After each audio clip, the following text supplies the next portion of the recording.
Welcome, തെഹ്മനാണ്. Laxatives or drugs for constipation. ഈ video സീരീസിൽ ഈ വീഡിയോ ഓസ്മോട്ടിക് ലാക്സേറ്റീവ്സ് വിഭാഗം മരുന്നുകളെ കുറിച്ചിട്ട്. ആൻഡ് ഈ വിഭാഗത്തിൽ വിവിധ തരം മരുന്നുകളുണ്ട്. പക്ഷെ ഇവയെല്ലാം അടിസ്ഥാനപരമായിട്ട് നമ്മുടെ GAT-ലെ കോളനിൽ ഓസ്മോട്ടിക് ആക്ടിവിറ്റി വഴി കോളനിലെ അല്ലെങ്കിൽ ബവലിലെ വെള്ളം നിറയ്ക്കുക. സോ അതുമൂലം ബവൽ ഇവാക്വേഷൻ ഉണ്ടാക്കുന്നു എന്നുള്ളതാണ് ഈ എല്ലാ മരുന്നുകളുടെയും പ്രത്യേകത. ആൻഡ് ഗ്രൂപ്പിലെ പ്രധാനിയും ഏറ്റവും ഫേമസ് മരുന്നും ലാക്ടുലോസ് ആണ്. സോ അപ്പോൾ നമ്മൾ ഇതിനെപ്പറ്റി ആയിരിക്കും കൂടുതൽ പറയാം. ദെൻ ലാക്ടുലോസിനെ പോലെ തന്നെ പുതുതായിട്ട് മരുന്ന് ഇറങ്ങിയിട്ടുണ്ട്, അതാണ് ലാക്റ്റിറ്റോൾ. ലാക്റ്റിറ്റോൾ എന്ന് പറയുന്ന ഒരു മരുന്നും പുതുതായിട്ട് വന്നിട്ടുണ്ട്, FDA അപ്രൂവ്ഡ് ഒക്കെയാണ്. ആൻഡ് ലാക്ടുലോസ് തന്നെ പോലെയുള്ള കുറെ മരുന്നുകളുണ്ട്. അത് മാനിറ്റോൾ നമ്മൾ ചിലപ്പോൾ യൂസ് ചെയ്യുന്നുണ്ട്. ദെൻ സോർബിറ്റോൾ യൂസ് ചെയ്യുന്നുണ്ട്. Then glycerin. സോ ഇങ്ങനെയൊക്കെയുള്ള മരുന്നും ലാക്ടുലോസ് ഒക്കെ പോലെ തന്നെ ഒറ്റൊരു ഗ്രൂപ്പിലായിട്ട് നമുക്ക് പെടുത്താം. വേറെ ഗ്രൂപ്പ് പോളി എത്തിലിൻ ഗ്ലൈക്കോൾ ആണ്. നമ്മൾ പെഗ്, അതിന്റെ ഒരു 3350 ഡാൾട്ടൺസ് ഒക്കെ ഉള്ള മോളിക്കുലാർ വെയിറ്റ് ഒക്കെ ഉള്ള സംഭവമാണ് നമ്മൾ ഉപയോഗിക്കുക. ആൻഡ് ഇത് മിക്കവാറും സലൈൻസ് ഒക്കെ ചേർന്നായിരിക്കും, അല്ലെങ്കിൽ സോഡിയം, പൊട്ടാസ്യം, ഇങ്ങനെയൊക്കെ ഇലക്ട്രോലൈറ്റ്സ് ചേർന്നിട്ടുള്ള പോളി എത്തിലിൻ ഗ്ലൈക്കോളും അവൈലബിൾ ആണ്. അവയെ നമുക്ക് പോളോക്സാമേഴ്സ് എന്നൊക്കെ വിളിക്കാം, പോളോക്സാമേഴ്സ്. ദെൻ മൂന്നാമതൊരു ഗ്രൂപ്പ് ഉണ്ട്. മൂന്നാമതൊരു ഗ്രൂപ്പ് മാഗ്നീഷ്യത്തിന്റെയും സോഡിയത്തിന്റെയൊക്കെ. ഇപ്പോൾ മാഗ്നീഷ്യം ഉണ്ട്,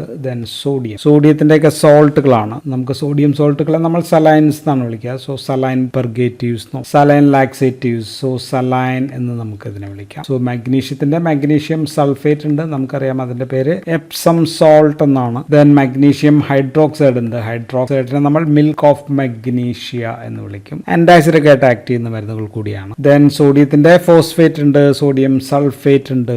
സോഡിയം സൾഫേറ്റിനെ നമ്മൾ ഗ്ലോബേഴ്സ് സോൾട്ട് എന്നാണ്, ഗ്ലോബേഴ്സ് സോൾട്ട്. പലതും ഫോസ്ഫേറ്റ് സോൾട്ടുകളാണ്. ദെൻ സോഡിയം പൊട്ടാസ്യം ടാർട്ടറേറ്റ് അങ്ങനെയുള്ള മരുന്നുണ്ട്, അതിനെ നമ്മൾ റൊഷല്ലേസ് സോൾട്ട് എന്ന് വിളിക്കാം. ഇതെല്ലാം ഓസ്മോട്ടിക് ലാക്സേറ്റീവ്സ് തന്നെയാണെങ്കിലും ഇവയുടെ ഉപയോഗങ്ങൾ ലാക്സേറ്റീവ് ആയിട്ടാണെങ്കിലും ഉപയോഗിക്കുന്ന സന്ദർഭങ്ങൾ, കണ്ടീഷൻസ് ഒക്കെ വ്യത്യസ്തമാണ്. ചിലത് പ്രവർത്തിക്കാൻ ദിവസങ്ങൾ പിടിക്കും, 1-2 ദിവസം. ചിലത് പക്ഷെ വളരെ ഫാസ്റ്റ് ആയിട്ടും പ്രവർത്തിക്കും, മണിക്കൂറുകൾ മതി. സോ വിവിധ ഗ്രൂപ്പ് മരുന്നുകൾ വ്യത്യസ്ത ഉപയോഗങ്ങൾ. അപ്പൊ നമുക്ക് ഓരോ മരുന്നുകളെയും വ്യത്യസ്തമായിട്ട് തന്നെ പറയണം. പ്രധാനപ്പെട്ട മരുന്ന് ഈസ് ലാക്ടുലോസ് ആണ്. ലാക്ടുലോസ് ഒരു ഡൈസാക്രൈഡ് ആണ്. ഡൈസാക്രൈഡ് എന്ന് പറഞ്ഞാൽ 2 ഷുഗർ ചേർന്നാണ് ഡൈസാക്രൈഡ്. സിന്തറ്റിക് ആണ്, നമ്മൾ ഉണ്ടാക്കിയെടുക്കുന്നതാണ്. അപ്പൊ ഏതൊക്കെ ഷുഗർ ചേർന്നാണെന്ന് വെച്ചാൽ വൺ ഈസ് ഗാലക്ടോസ് ആണ്. ഗാലക്ടോസും അതിനൊപ്പം ഫ്രക്ടോസ് എന്ന് പറയുന്ന ഷുഗറും കൂടി ചേർത്തിട്ട് ഉണ്ടാകുന്ന ഡൈസാക്രൈഡ്. ആൻഡ് ഇത് ദഹിക്കുകയില്ല. സോ അൺഡൈജസ്റ്റബിൾ ആണ്. ദഹിക്കുകയില്ല, ആഗിരണം ചെയ്യപ്പെടുന്നുമില്ല. So undigested and not absorb. And ഇത് നമ്മുടെ കൊളോണിൽ എത്തിക്കഴിഞ്ഞാൽ, ഇപ്പൊ ഞാൻ കൊളോൺ മാത്രം ഒന്ന് വരയ്ക്കുകയാണെങ്കിൽ,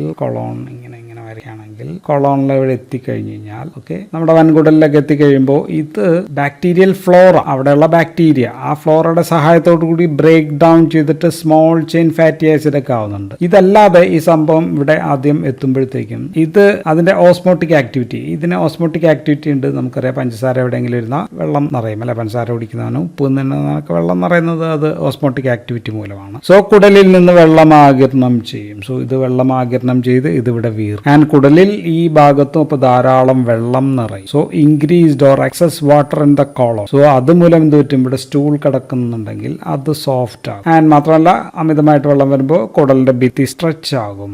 സോ പെരിസ്റ്റാൽറ്റിക് മൂവ്മെന്റ് ഇവിടെ ഇങ്ങനെ തുടങ്ങും. ഓക്കെ, സോ അങ്ങനെ മലശോധന ഓർ ലാക്സേറ്റീവ് എഫക്ട് ഉണ്ടാവും. സോ ലാക്സേറ്റീവ് എഫക്ട് ഇങ്ങനെ ഉണ്ടാവും. പക്ഷേ ഈ ഫലം കിട്ടാൻ ഒരു 1 to 2 ദിവസം എങ്കിലും പിടിക്കും സാധാരണ രീതിയിൽ.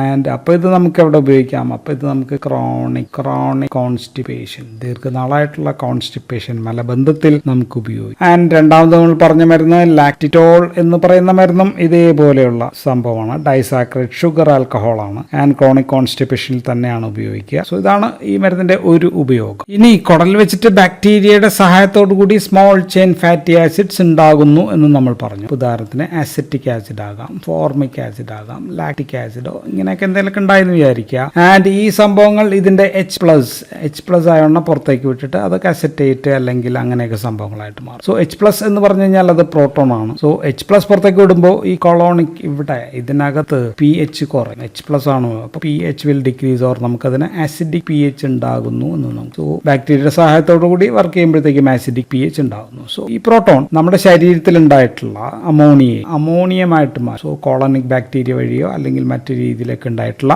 അമോണിയത്തിനെ NH3 അമോണിയമാക്കി മാറ്റുന്നു. NH NH4 ആക്കി മാറ്റും. ഈ അമോണിയം നമുക്ക് തിരിച്ചെടുക്കാൻ പറ്റില്ല. അമോണിയം തിരിച്ചെടുക്കാൻ പറ്റുന്നില്ലെങ്കിൽ അത് മലത്തിലൂടെ കോളൻ വഴി മലത്തിലൂടെ നഷ്ടപ്പെടും. സോ അമോണിയ നമ്മുടെ ശരീരത്തിൽ നിന്ന് നഷ്ടം. സോ അപ്പോൾ ശരീരത്തിൽ അമിതമായിട്ടുണ്ടാകുന്ന അമോണിയെ നശിപ്പിക്കാൻ പറ്റുന്നു എന്നുള്ളതാണ് നമ്മുടെ പോയിന്റ്. സോ ഇതെവിടെയാണ് ഉണ്ടാകുന്നത്? ഇൻ കരൾ രോഗം. കരൾ രോഗങ്ങളിൽ, സിറോസിസ് രോഗികളിൽ കരളിൽ വെച്ച് അമോണിയ, യൂറിയ എന്നിവയെ നശിപ്പിക്കാൻ പറ്റാത്ത അവസ്ഥയും. സോ അപ്പോൾ രക്തത്തിൽ അമോണിയ വർദ്ധിക്കും. സോ ബ്ലഡിനകത്ത് അമോണിയ NH3 വർദ്ധിച്ചു കഴിയുമ്പോഴത്തേക്കും അത് നമ്മുടെ ബ്രെയിനകത്തേക്ക് കയറും, തലച്ചോറിനകത്തോട്ട് കയറുമ്പോഴത്തേക്കും ഉണ്ടാകുന്ന പ്രശ്നമാണ് ഹെപ്പാറ്റിക് എൻസെഫലോപ്പതി എന്ന് പറയാം, അല്ലെങ്കിൽ hepatic encephalopathy. So portal systemic encephalopathy എന്ന് നമുക്ക് ഇതിനെ വിളിക്കാം. സോ ഈ രോഗികളിൽ അമോണിയ മൂലമുള്ള ബ്രെയിൻ ഡാമേജ് ഉണ്ട്. സോ അമോണിയ ഇൻക്രീസ് ചെയ്യുന്നത് മൂലമുള്ള അത് ബ്രെയിനിലെത്തി കഴിഞ്ഞാൽ ബ്രെയിൻ ഡാമേജ് ഉണ്ടാവും. സോ അപ്പോൾ അമോണിയ പുറത്തേക്ക് കളയുമ്പോൾ അത്തരം പ്രശ്നങ്ങൾ നമുക്ക് കുറയ്ക്കാനായിട്ട് പറ്റും. സോ ബ്രെയിൻ ഡാമേജ് കുറയ്ക്കാം. സോ ഹെപ്പാറ്റിക് എൻസെഫലോപ്പതിയിൽ പ്രധാനപ്പെട്ട ഒരു മരുന്നാണ്. സോ ലാക്ടലോസ് ആയാലും ലാക്റ്റിറ്റോൾ ആയാലും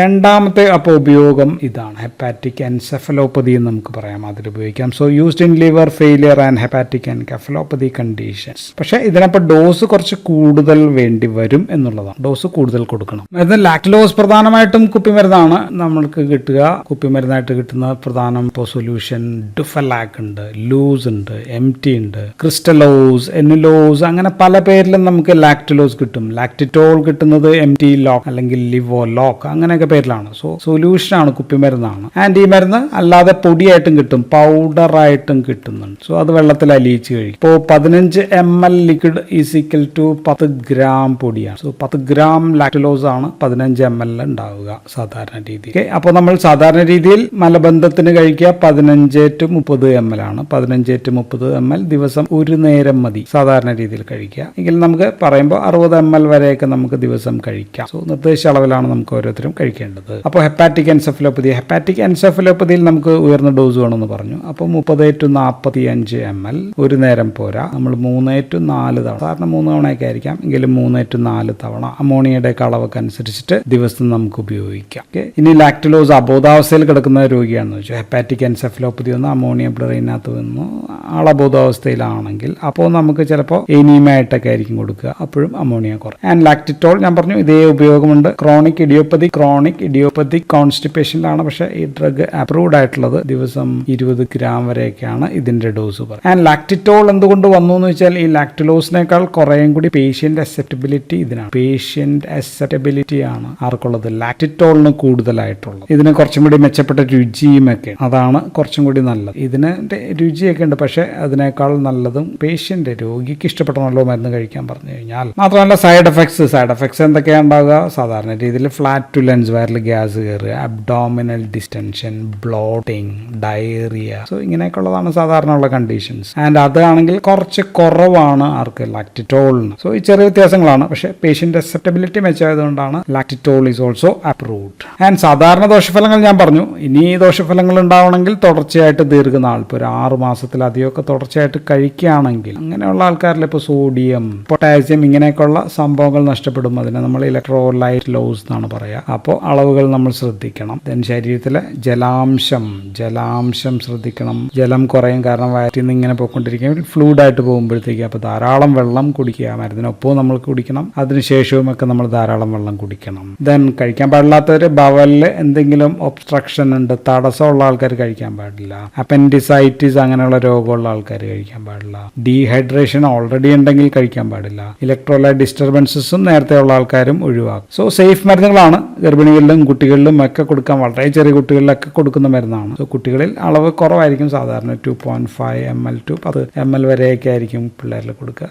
വളരെ ചെറിയ കുട്ടികളായതിനേക്കാളും ചെറുത്. ഇനി ലാക്റ്റിറ്റോൾ എന്ന് പറയുന്ന മരുന്ന്, ലാക്റ്റിറ്റോൾ നമ്മൾ നേരത്തെ നമ്മൾ ഡിസ്കസ് ചെയ്താണ്. ഇസാബ്കുല എന്ന് പറയുന്ന ഒരു മരുന്നുണ്ട്, ഇസാബ്കുല. അതിനൊപ്പം അതൊരു ബൾക്ക് ലാക്സേറ്റീവ് ആണ്. അത് ചേർത്തിട്ട് ഗ്രാനുൾസ്, പൊടി തരികളായിട്ടും നമുക്ക് ലഭ്യമാണ്. സോ ലാക്ടോൾ വലിയ പ്രശ്നങ്ങളൊന്നും ഇല്ലാത്ത, പതിയെ പ്രവർത്തിക്കുന്ന, 24 to 48 മണിക്കൂർ കൊണ്ട് മാത്രം പ്രവർത്തിക്കുന്ന, തുടർച്ചയായിട്ട് ഉപയോഗിക്കാവുന്ന, കോൺസ്റ്റിപ്പേഷൻ അതിന്റെ സ്ട്രെയിൻ ഒക്കെ കുറയ്ക്കുന്ന, ഒരു ബ്ലഡിലെ അമോണിയം ഒക്കെ കുറയ്ക്കുന്ന ഒരു മരുന്നാണ്. സോ കോൺസ്റ്റിപ്പേഷനിൽ ലാക്സേറ്റീവ് ആയിട്ട് ഉപയോഗിക്കാം. അല്ലാതെ ഹെപ്പാറ്റിക് എൻസെഫലോപ്പതിയിൽ അമോണിയ കുറയ്ക്കാനും നമുക്ക് ഈ മരുന്ന് ഉപയോഗിക്കാം. ഇനി മറ്റു ചില മരുന്നുകൾ കൂടി ഞാൻ പറഞ്ഞു. ഉദാഹരണം മാനിറ്റോൾ ഞാൻ പറഞ്ഞു, ദെൻ സോർബിറ്റോൾ ഞാൻ പറഞ്ഞു, ഗ്ലിസറിൻ. ഇതൊക്കെ ഷുഗർ അല്ലെങ്കിൽ അതുമായിട്ട് ബന്ധപ്പെട്ടുള്ള സംഭവങ്ങളൊക്കെ തന്നെയാണ്. സോ ഇത് മിക്കവാറും എനിമ രൂപത്തിലാണ് കൊടുക്കുന്നത്. കൊടുക്കുക. എനിമ വേഗത്തിൽ ഫലം കിട്ടും. എനിമ എന്ന് പറയുമ്പോഴത്തേക്കും റെക്ടലി ആയിരിക്കും കൊടുക്കുക, അപ്പൊ ഫലം വേഗത്തിൽ കിട്ടും. ആൻഡ് ഇവ കൊടുക്കുന്നത് ബവൽ ഇറിഗേഷനാണ്. വേഗത്തിൽ ബവൽ ക്ലീൻ ചെയ്യാനായിട്ട് മറ്റു മരുന്നുകൾക്കൊപ്പമൊക്കെ ചേർത്തായിരിക്കാം ചിലപ്പോൾ കൊടുക്കുക. അങ്ങനെ കൊടുക്കാം. ആൻഡ് ഇതിനെ കുറിച്ചിട്ട് നമുക്ക് വേറെയും ഒരുപാട് കാര്യങ്ങളൊക്കെ പറയാനുണ്ട്. നമുക്ക് മറ്റു വീഡിയോയിൽ പറയാം. ഉദാഹരണത്തിന് മാനിറ്റോൾ ഇൻട്രാ ഓക്കുലാർ ടെൻഷൻ കുറയ്ക്കാനായിട്ടോ ഇൻട്രാക്രീനിയൽ ടെൻഷൻ കുറയ്ക്കാനോ അങ്ങനെയൊക്കെയുള്ള പല യൂസിനൊക്കെ ഈ മരുന്നുകളൊക്കെ ഉപയോഗിക്കുന്നുണ്ട്. ഇവിടെ തൽക്കാലം നമ്മൾ ലാക്സേറ്റീവ് ആയിട്ട് എനിമയായിട്ടാണ് കൊടുക്കുന്നു എന്ന് നമുക്ക് പറഞ്ഞു നിർത്താം. അപ്പൊ അടുത്ത ഗ്രൂപ്പ് നമുക്ക് മഗ്നീഷ്യം സോൾട്ട്സ് ഉണ്ട്, ദെൻ സോഡിയം സോൾട്ട്സ് ഉണ്ട്. മഗ്നീഷ്യം സോൾട്ട്സ് നമ്മൾ ഉപയോഗിക്കുന്നത് മഗ്നീഷ്യം അക്യൂട്ട് കോൺസ്റ്റിപ്പേഷനിലാണ്. അക്യൂട്ട് കോൺസ്റ്റിപ്പേഷനിൽ മാത്രമാണ് നമ്മൾ ഇത് ഉപയോഗിക്കുക. മഗ്നീഷ്യം സോഡിയം എല്ലാം നമ്മൾ ചാർജ്ഡ് കോമ്പൗണ്ട്സ് ആണെന്ന് നമുക്കറിയാം. സോ മഗ്നീഷ്യം ഓസ്മോട്ടിക് ആക്ടിവിറ്റി ഉണ്ട് ഡെഫിനറ്റ്ലി. അതല്ലാതെ മഗ്നീഷ്യത്തിന് വേറൊരു ആക്ടിവിറ്റി കൂടിയുണ്ട്. മഗ്നീഷ്യം നമ്മുടെ കോളിസിസ്റ്റോകൈനിൻ റിലീസ് ചെയ്യുന്നുണ്ട്. ഇപ്പൊ GIT കോളിസിസ്റ്റോകൈനിൻ റിലീസ് ചെയ്യുമ്പോഴത്തേക്കും GI മോട്ടിലിറ്റി വർദ്ധിപ്പിക്കുന്ന ആക്ഷൻ കൂടി ആർക്കുണ്ട്? മഗ്നീഷ്യൻ കോമ്പൗണ്ട്സിന് അങ്ങനെയും കൂടി ആക്ഷൻ. പക്ഷെ മഗ്നീഷ്യൻ കോമ്പൗണ്ട്സ് കൊടുക്കാൻ പാടില്ലാത്തത് റീനൽ ഫെയിലിയർ, കിഡ്നി ഫെയിലിയർ ഉള്ള ആൾക്കാർക്ക് കൊടുക്കാൻ പാടില്ല. കാരണം എന്താ വെച്ചാൽ കിഡ്നി ഫെയിലിയറിൽ കോൺട്രാ ഇൻഡിക്കേറ്റഡ് ആണ്. കാരണം മഗ്നീഷ്യം അടിഞ്ഞുകൂടും. മഗ്നീഷ്യം അടിഞ്ഞുകൂടി കഴിയുമ്പോഴത്തേക്കും ഹൃദയത്തിൽ കാർഡിയാക് പ്രോബ്ലംസ് ഉണ്ടാവാനുള്ള സാധ്യതയുള്ളതുകൊണ്ട് നമ്മൾ മഗ്നീഷ്യം റീനൽ ഫെയിലിയർ ഉള്ള പേഷ്യൻസിൽ കൊടുക്കാറില്ല. അപ്പൊ അടുത്തത് സോഡിയം കോമ്പൗണ്ട്സ് ആണ്. സോഡിയം സോൾട്ട്സിനെ നമ്മൾ എന്താ വിളിക്കുക? സലൈൻ പർഗേറ്റീവ്സ് എന്ന് വിളിക്കാം. So this is the fast acting, ഏറ്റവും വേഗത്തിൽ പ്രവർത്തിക്കുന്ന ലാക്സേറ്റീവ്. നമ്മൾ വായിലൂടെ കഴിക്കുമ്പോൾ ഉള്ള കാര്യമാണ് പറയാ, ഇനിയുമായിട്ട് കൊടുക്കുന്ന കാര്യമല്ല. സോ ഇതൊരു 1 to 3 hours 1 to 3 മണിക്കൂർ കൊണ്ട് ഫലം കിട്ടും. സോ സോഡിയം സോൾട്ട്സിനെയാണ് നമ്മൾ സലൈൻ പർഗേറ്റീവ്സ് എന്ന് വിളിക്കുക. ആൻഡ് ഇത് ഉപയോഗിക്കുന്നപ്പോഴായിരിക്കും ഡ്രഗ് പോയിസണിങ്, എന്തെങ്കിലും മരുന്നൊക്കെ കഴിച്ച് പോയിസണിങ് ഉണ്ട് അങ്ങനെയൊക്കെയുള്ള സംഭവങ്ങളിൽ പുറത്തേക്ക് കളയാനായിട്ട്, അല്ലെങ്കിൽ നമുക്ക് വിരകൾക്കെതിരെയുള്ള മരുന്നുകൾ കൊടുത്തിട്ട് വിരകൾ ആൻഡ് ഹെൽമന്തിക് മരുന്ന് കൊടുത്തിട്ട് വിര അതിനകത്ത് ചാവറായിട്ടിരിക്കുകയായിരിക്കും. അതിനെ പുറത്തേക്ക് പർജിങ് എന്നാണ് നമ്മൾ അതിന് പറയാം, പുറന്തള്ളാനൊക്കെ ആയിട്ട് ഉപയോഗിക്കും. So only use in acute constipation and not a routine laxative ഒന്നുമല്ല ഈ മരുന്നുകൾ. മാഗ്നീഷ്യം സോൾട്ടും ഇതേപോലെയൊക്കെ ഉപയോഗിക്കാം. ആൻഡ് ഈ മരുന്നുകൾക്ക് മാഗ്നീഷ്യം പ്രത്യേകിച്ച് അബ്ഡോമിനൽ ക്രാംസോ അങ്ങനെയൊക്കെയുള്ള പ്രശ്നങ്ങളും ഉണ്ടാകും. സോ ഈ സോൾട്ടുകൾ ഒന്നും തന്നെ എപ്പോഴും സ്ഥിരമായിട്ട് ഉപയോഗിക്കുന്നതല്ല, ഓൺലി ഫോർ അക്യൂട്ട് കോൺസ്റ്റിപ്പേഷനിൽ മാത്രമാണ് ഉപയോഗിക്കുക. ആൻഡ് അതിൽ തന്നെ സോഡിയം ഫാസ്റ്റ് ആക്ടിംഗ് ആണ്. അപ്പൊ നമുക്ക് പോളി എത്തിലിൻ ഗ്ലൈക്കോളിനെ കുറിച്ച് ഒരു വാക്ക് കൂടി പറഞ്ഞങ്ങ് നിർത്താം. പോളി എത്തിലിൻ ഗ്ലൈക്കോൾ അതിന്റെ